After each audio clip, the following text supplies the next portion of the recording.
The last time I met Niramwiza Gakeri, she'd hoped her son Emmanuel might walk again.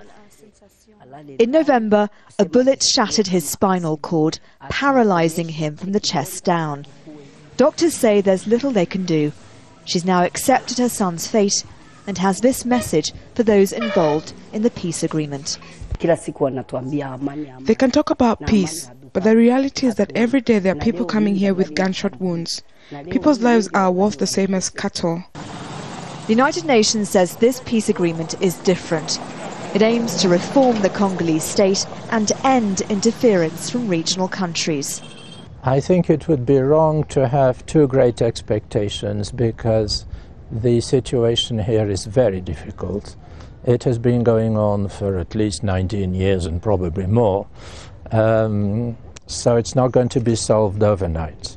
But I definitely think that this approach can be a new beginning. One group not involved in the peace deal is M23.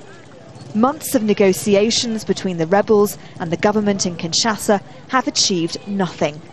Rebel soldiers are positioned on the outskirts of Goma. The territory they control is like a state within a state, with checkpoints and taxes for passing lorries. The UN fears the rebels may try to retake Goma.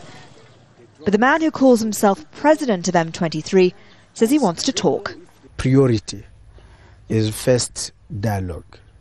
This is the reason why we accepted to move from Goma, because Goma was not our objective. Our objective is to bring change in DRC. But in the coming months, an African intervention force will be deployed here with new powers to fight M23. There are also plans to use drones to monitor the area. There is scepticism here about the international agreement being signed in Addis Ababa. M23 itself is named after a failed deal on March 23, 2009. What some people say is needed here is a non-military solution.